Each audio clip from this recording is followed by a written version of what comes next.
and welcome here with me today on the German Watchmaking channel. What we have here on the bench is a watch without a home, without a case. And I picked it up in a lot of different watches, different movements with dials, but all without cases. But this one I found particularly interesting because, it's an unbranded Omega dial. No DeVille, no Seamaster, no Constellation. And it has a pretty decent patina, in my opinion. Very interesting. And so I thought it's definitely worth saving. Also because of its movement. It's an Omega caliber 600, which is quite rare, let's say. Normally you would find the 601 in a lot of Omega wristwatches from the 1960s. But the caliber 600 was just made slightly before and doesn't exist in these vast numbers like the 601. Nonetheless, it's a beautiful movement. Still Omega in-house before the quartz crisis. And look at this dial, it's quite nice. So I'll start here by removing the balance to keep it safe, showing you the screw. So maybe if you follow along this restoration to restore your own watch, you will have it easier to figure out which screws are going to which part of the movement. And here, the pallet fork. You see my screwdriver was a little bit magnetic there. It's not what you want. I demagnetize it later. So I'm not magnetizing any parts. This can happen from time to time, but you just need to address it as soon as possible. Here the pallet fork looks to be in good condition. And this is the bridge for the second pinion. Also with a jewel on top. And here it is, very delicate part. Removing the train wheel bridge. I'm not sure if I'm such a fan of the construction of the train wheel bridge. It's kind of wobbly. But yeah, here we have the train of wheels. Showing you from the side view. And also inspecting the pivots.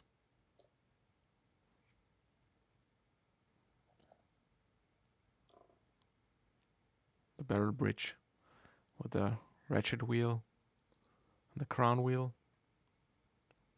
You see some dirt already there. In general, this movement obviously was kind of dirty with fibers, with hairs, dust, because it was just stored in some box without any casing. So over the years and whatever how long it was stored like that, it gathered some small particles, dust. So it needs to be addressed, needs to be cleaned anyways. On top of that, there's dried oil. But other than that, I'm not sure if this watch was running that much. I mean, the dial tells another story, but it could also just have laid in a drawer for many years. So here it is, pretty big barrel bridge.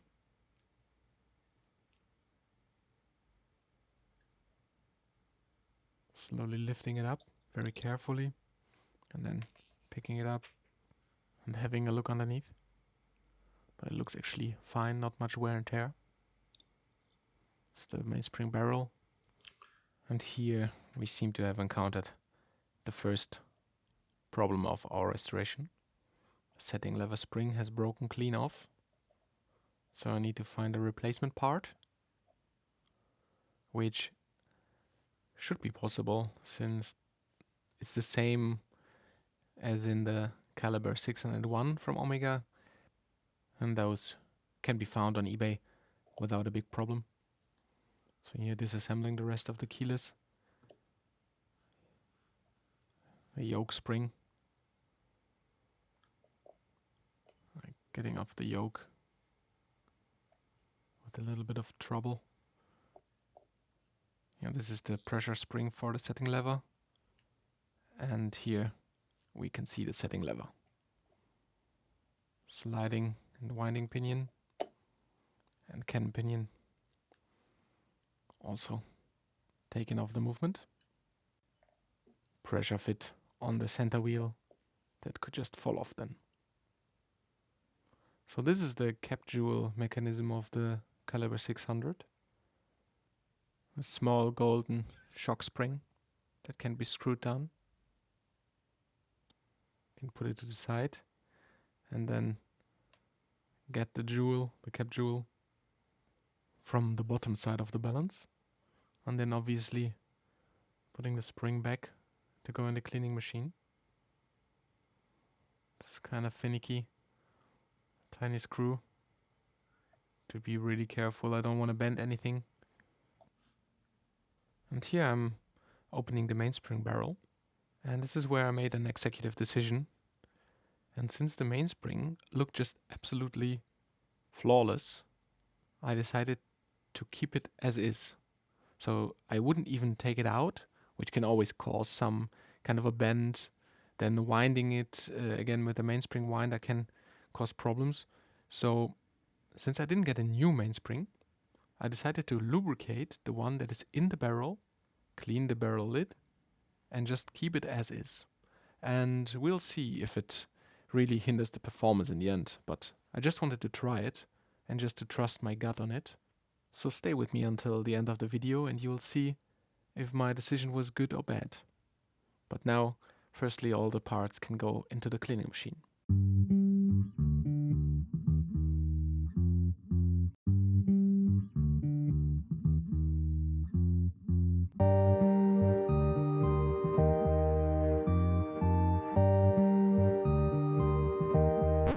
Yeah, but not before getting another setting lever spring. And this should also go into the cleaning machine. So I found one on a donor movement, cleaned the rest of it, and back to work. So this is the watch cleaning machine, Orema Super Automat. It runs through different cycles. Firstly, a cleaning solution, Elma WF Pro, and then 2 rinses of Elma Super Pro. In between twisting off the excess fluid and then going to the next glass completely automated. Then as a final step it goes into a drying process where it also spins into a 50 to 60 degree chamber, after which the parts are nice and dry and can immediately be assembled. But first we also need to address the hands. So this is the second hand, and you can see it has a small bend in the tip. I'm addressing this with my tweezers, just very slight movements. Firstly to the side, then upwards a bit. That already looks much better. But also for minute and hour hand, I'm trying to polish them with a little bit of pegwood to make them shine again and to make them look as good as possible. Here you can see the cap jewels for the balance and the oil bubble that suspends in the middle.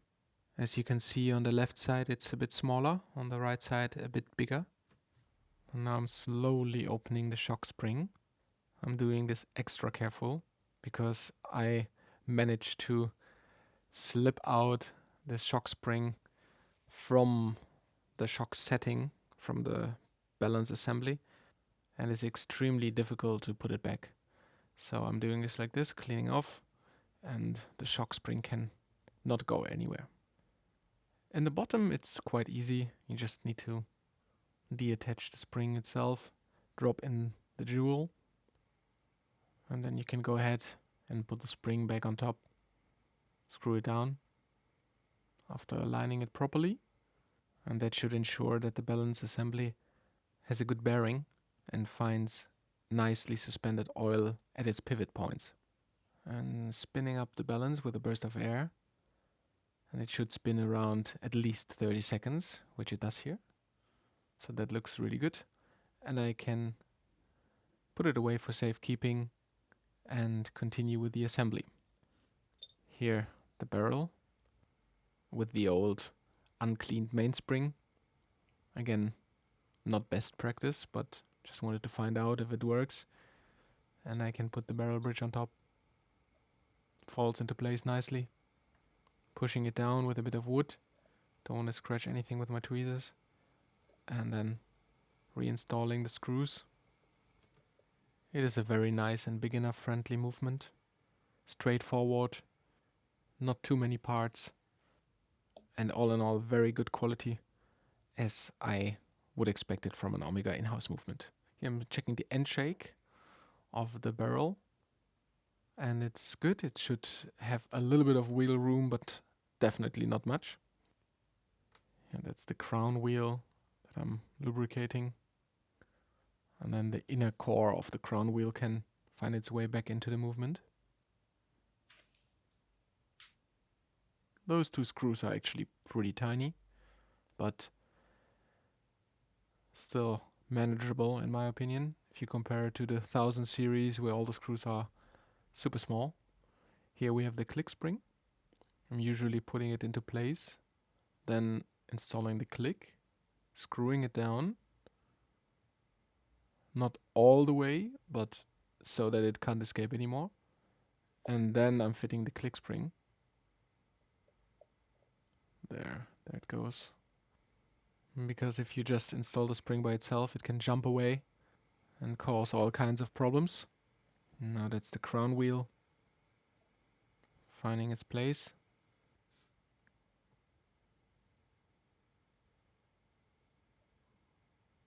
Screwing it down. And now the train of wheels can be installed. First of all, the escape wheel, then fourth wheel, and third wheel finding their way. Now I can try to fit the train wheel bridge. Small adjustments, mostly on the escape wheel.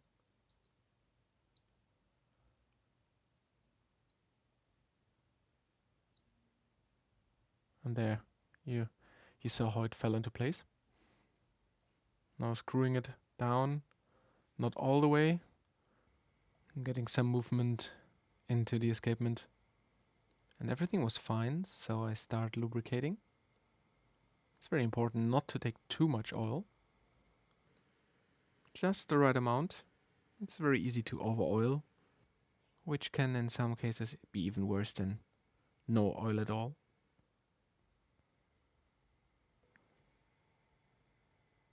And here I'm giving a little bit of oil to the center wheel on the dial side before clicking the cannon pinion back into place. And since we're already here, I'm greasing up sliding and winding pinion. Now you can see a little trick. Whoop! Yeah, that's magic. Pure watchmaking magic. And a lot of luck.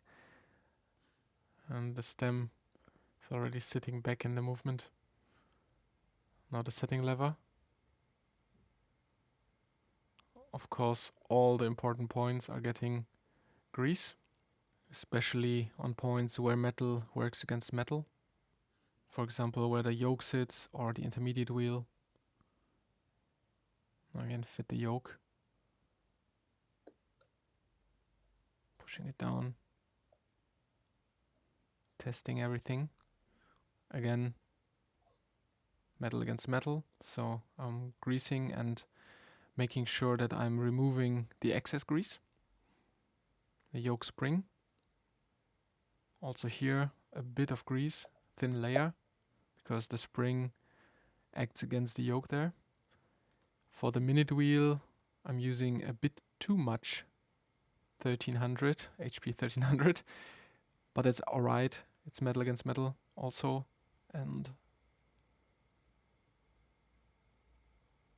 I think it was still okay.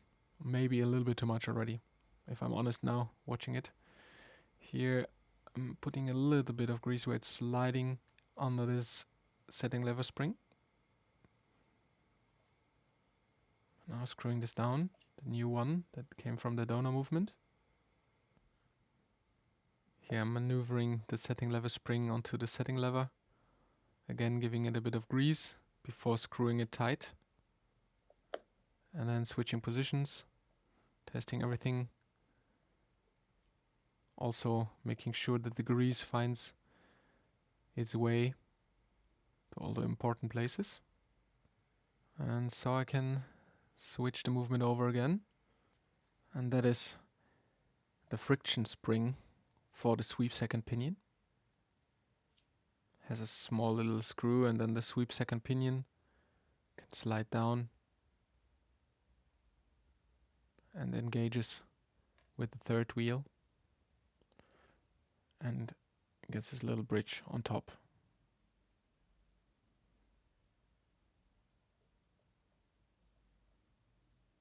Once this is screwed down, also lubricating it with some 9010 and helping the pallet fork into its natural habitat, of course very carefully. Has this pallet fork bridge, 2 screws, looking if everything is engaged before screwing it down. Nothing worse than doing a whole restoration and in the end bending the pinions on the pallet fork. But this did not happen here. Here you see the oiling of the pallet fork jewels and then how it suspends onto the teeth of the escape wheel. Now, the final moment of truth. Does the watch want to run? And it immediately kicks back into life. Screwing it down, it's a little wobbly, but a burst of air gets it back running. Putting a little bit of wine to the watch, there was not much power in it anyways. And it seems to run fine for the moment. We'll see later how good the results are on the time grapher. As you know, the old mainspring without any cleaning. Let's see what kind of results it can achieve. But firstly I'm putting on the hands, seeing if they can set alright, and it looks fine. 12 o'clock position, and placing the minute hand, aligning it as good as possible, seeing if it hits the spot in different positions, nothing's touching. And then the seconds hand, now straight, can be installed. Pushing it gently. And that all looks quite fine, I guess. But yeah, something is missing for this watch still, huh? And that is what I have here. I ordered a case. Reference 132019. And that is a case for an Omega caliber 600 and 601 with a snap-on case back. And this looks to be some new old stock case that I got.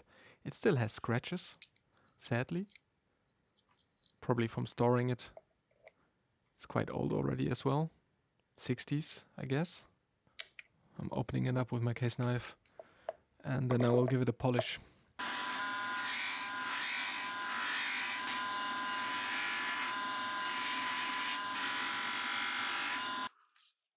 So for the sticker on the back, I decided to just use a little bit of WD-40, which made it quite easy to remove the sticker.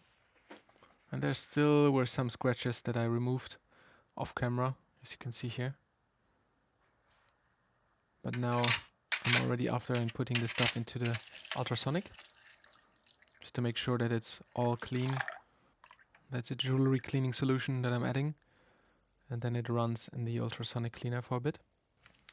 Once that's done, I can install a new crystal. I found this one here. It seems to be a fitting size. Obviously I need my crystal press, which is not the best tool, but it works. So one side is getting bent down a little bit, and then letting it go again to make it suspend into the bezel. And that worked great. So now I'm casing up the watch, putting the movement into the case. Seems to fit great. Here I'm adding the stem just for alignment reasons. And then obviously removing all dust particles and snapping on the bezel. Oh, what a satisfying click. Let's see if we get the same on the back as well. Firstly, here these movement clamps, case clamps. And I also got a new crown for this watch. Silver one that is fitting the case. And when I'm installing a new crown, I'm mostly installing also a new stem. So I got one. This is a brand new one, so it has a lot of length to it, as you will see in a second. So it clicks in, and then it looks like that, but it needs to be shortened. Putting a bit of wine to the watch, seeing if the setting still works. Everything is fine, but it obviously can't stay like that, so I'm measuring the excess. Have to screw it out again, having it here in my pin vise. And then I'm transferring the measurement to the stem, snapping it off. It's very important then to sand it down so it's not hurting the threads of the crown again. And here is the final result. Or isn't it? I don't know. No, it doesn't look great. I was too careful.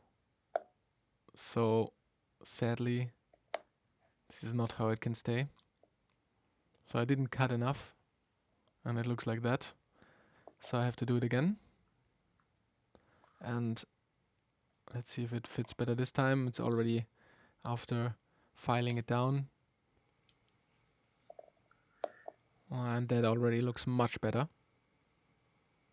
Set the time. And putting it into winding position. Here you see the polished case back. No more scratches visible. Just went over it with my satin polishing wheel. And also that clicks nice into place. Making sure that the grain runs down the watch, not sideways or in any other direction. And yeah, this is it. I'm really happy with the result. Giving a new life to this old movement. Nobody knows how long it was laying around without a case. And now it can be worn again. For many, many years. Just one thing missing, a band, and I found this ostrich leather band. I really found it nicely fitting to the color of the patina of the dial. And I don't know, many people don't really like it. I really find it quite beautiful, unique. Every single band is a one of a kind because of the pattern. And now we just have to see if it runs good. So I slap it on the time grapher and I see that it runs pretty good. 260 amplitude. Could be a bit stronger probably with a new mainspring, but I'm still very happy with it. And it runs accurately in all positions. Here I'm changing to side position and it still continues to run flawlessly. Definitely a very wearable condition and a successful restoration.